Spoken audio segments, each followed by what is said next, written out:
Hello friends, मेरा नाम है सौरभ और इस वीडियो में हम बात करेंगे कम्युनिकेशन स्किल के बारे में कि हम कम्युनिकेशन स्किल को कैसे इम्प्रूव कर सकते हैं और एक इफ़ेक्टिव कम्युनिकेट कैसे कर सकते हैं। कम्युनिकेशन स्किल आज के समय में हमारे लिए काफ़ी ज़रूरी है, चाहे आप स्टूडेंट हो, चाहे आप वर्किंग प्रोफेशनल्स हो, चाहे आप जॉब करते हो या बिजनेस करते हो। कम्युनिकेशन स्किल्स काफ़ी ज़रूरी हो गया है आज के समय में, क्योंकि हमें अपने थॉट्स को, अपने आइडियाज़ को एक्सप्रेस करने के लिए और एक इफ़ेक्टिव तरीके से एक्सप्रेस करने के लिए कम्युनिकेशन स्किल का सबसे इम्पॉर्टेंट रोल है। इसके लिए हम स्टार्टिंग से ही, चाहे वो स्कूल में हो या कॉलेज में हो, हमें जब भी अपॉर्चुनिटीज़ मिले तो हमें कॉलेज के फंक्शन में या फिर कहीं भी हमें लीड करने का ऑप्शन मिले तो हमें आगे चल के लीड करना चाहिए, जिससे कि हमारा हेसिटेशन दूर होगा और हम अच्छे से कम्युनिकेट कर पाएंगे। हमारे अंदर वो स्किल खुद ब खुद डेवलप हो जाएगी। इसके लिए सबसे ज़्यादा ज़रूरी है हमारी बॉडी लैंग्वेज। हमारी बॉडी लैंग्वेज बहुत ज़्यादा मैटर करती है।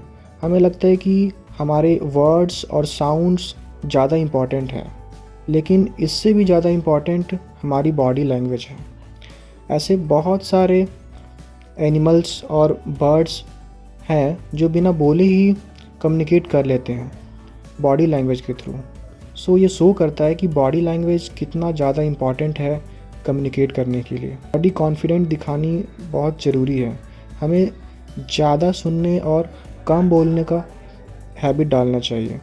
ऐसा इसलिए क्योंकि हम पहले उनकी बातों को सुनकर एनालाइज करें, उसके बाद रिस्पॉन्स करें, तो वो ज़्यादा अच्छा क्वेश्चन माना जाता है, ना कि हम अगर कोई बात कर रहे हैं तो बीच में ही उसको टोक करके इंटरप्ट करके अपनी बातों को रखें। This is not a good habit. उससे ये लगता है कि हम उन्हें इम्पॉर्टेंस नहीं दे रहे हैं।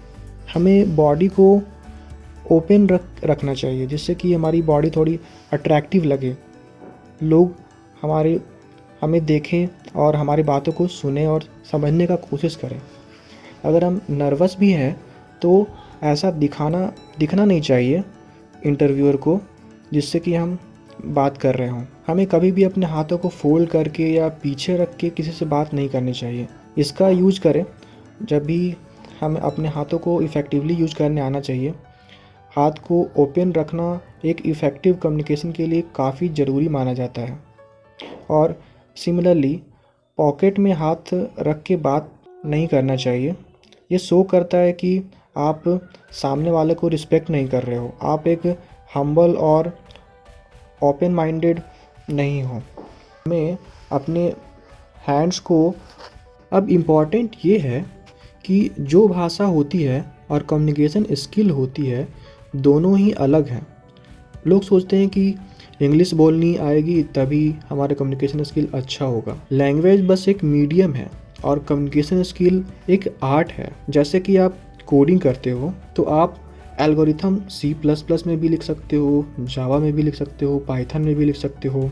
आप किसी भी लैंग्वेज में एल्गोरिथम को लिख सकते हो और कंप्यूटर के थ्रू कम्युनिकेट कर सकते हो।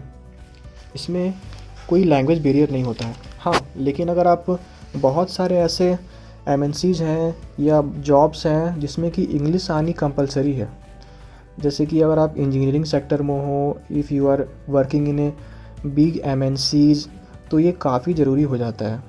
सो इंग्लिश को स्ट्रॉन्ग करने के लिए आप इंग्लिश मूवीज़ देखें और साथ में सब टाइटल भी चलाएं, जिससे कि हमारी रीडिंग फास्ट हो।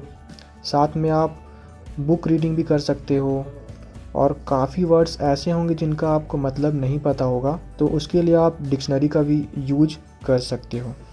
ये तो हो गया कि आप इंग्लिश सीखने के तरीके, लेकिन सीखने से ज़्यादा ज़रूरी है इंग्लिश को बोल के प्रैक्टिस करना। तो उसके लिए हमारा एक फ्रेंड सर्कल होना चाहिए, जिससे कि हम कम्युनिकेट कर सकें।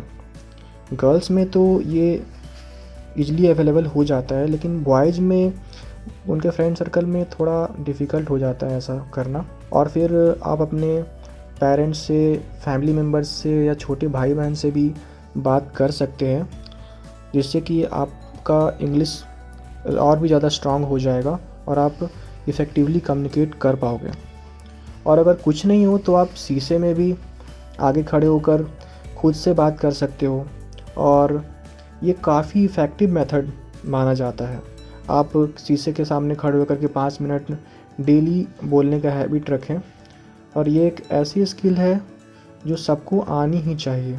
हम इसे जितने यंग एज में सीखेंगे उतना ही हमारे लिए बेहतर होगा, उतना ही बेनिफिशियल होगा। इसी के साथ आज का वीडियो समाप्त करते हैं। See you, have a good day.